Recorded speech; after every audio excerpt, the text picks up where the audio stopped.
We're in Houston, Texas. It's August and it's hot out here.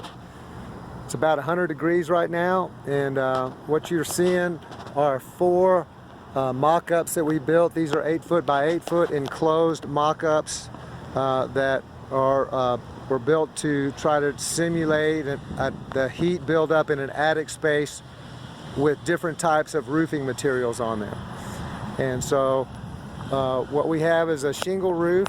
All four of these things have shingle roofs on them, and the other three have shingle roofs with a metal roof, a T138 roof system installed on top of them, with a ventilated airspace between the roof and between the new roof and the shingles.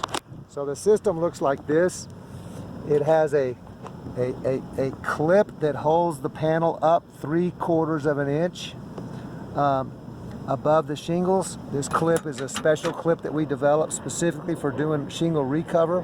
It can also be used on top of a normal deck. It doesn't have to have shingles. But the idea is this thing will hold the panel up 3/4 of an inch, as well as sit in the correct plane of the roof with shingles on it. That's why it's so long. You see here at the bottom, we've got this ventilated strip. This is 063 aluminum, 1.5 inches of 51% perforations. The air comes through in here, it comes through the corrugations, and then it comes back out through the top up here. Really nice system. We've had a lot of great success with it. Well, let's look at the numbers, because the numbers are what matter. You're going to see two numbers on these data loggers. One number, or the number one, is going to be the temperature inside the box. The second number will be the temperature outside around this data logger, which is not really that accurate because of the different positions of these things. I can just tell you it's about 100 degrees right outside right now. And so in the shingle box, we're at 137.8 inside the box. That would be simulated with a closed attic, which I have one of those in my house, and I can tell you that's probably about right. On this one, we're at 117.6 inside the box. This is a dark bronze roof that has the ventilated airspace at the bottom and the ventilated airspace at the top. So we're relying on above sheathing ventilation and convective airflow. And so we've got about a 17-degree difference between that. This is a lighter colored roof, a sandstone roof with the same situation. Ventilation at the bottom, ventilation at the top, relying on above sheathing ventilation and convective airflow. Here we are,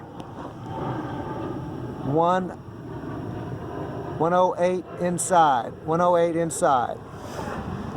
And on this one, we had the same setup, except on this one we closed off the ridge and added this power vent, this solar powered vent. This cost about 50 bucks at the Home Depot.